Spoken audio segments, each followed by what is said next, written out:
सावली सुरतिया अरे मोहनी मूरतिया बड़ा नीक लागे अरे मीठी मीठी बतिया तमुसकी मेरा जाके और लोभा गई जैसन सुचली रही हम वैसन सखी रे बर्बाद क्या बात है। लेकिन आई कई बार कि जैसन सोचले रहनी कि जैसन सोचले रहनी वैसन पिया बाबू सावर जैसन सोचले रहनी वैसन पिया सावर लगोर बाड़े हो थोड़े चरहर पातर थोड़े चरहर पातर थोड़े थोड़ बारे सावर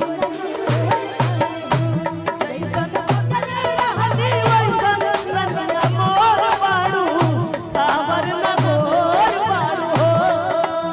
लेकिन कई भैया जो मेरी रूह को चैन दे प्यार दे वो खुशी बन गए हो तुम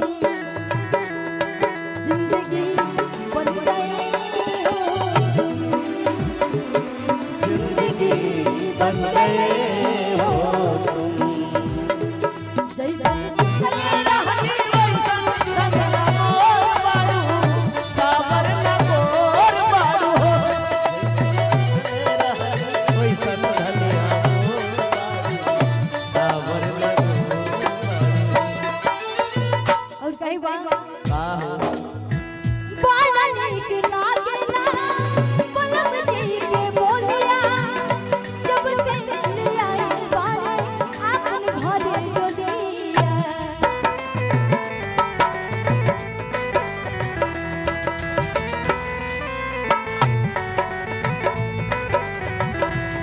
बड़ा नीक लागेला पलक जी के बोलिया जब से ले आई बारे आपन घरे डोलिया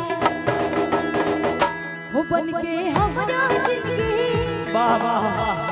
हो बन के हमरो जिंदगी में आई अजोर मारे सावर लगोर बाड़ू हो। थोड़े चरहर पातर मोट थोड़े तोर मारे सावर ना को बारे हो क्या बात है भैया के तरफ से आशीर्वाद आयल बा हो। भैया को उतारो लोगन खुद ही को करके दुल्हन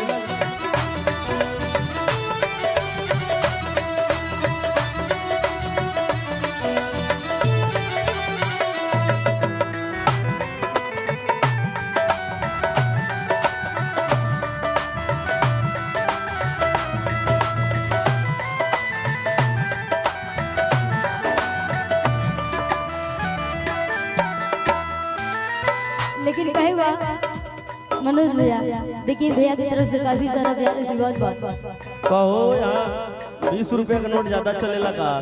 और चाचा जी की तरफ से काफी सारा प्यार आशीर्वाद आयल बा वहाँ के देख के एक ही बात याद आवता 500 का नहीं चलेला का यहाँ हो। मनोज भैया हाँ। वहाँ के देख के एक ही बात याद आवता का याद आवता? कहीं बा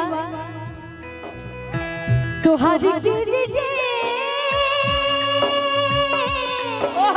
कहतानी हम ए राजा कहियो माहुर खा के मर जाई। पियल ना छोड़बा कुछ कर जाई ए राजा कहियो माहुर खा के मर जाई। पियल ना छोड़बा कुछ लेकिन रोशनी जी कहे का सबको मालूम है मैं शराबी नहीं, सबको मालूम है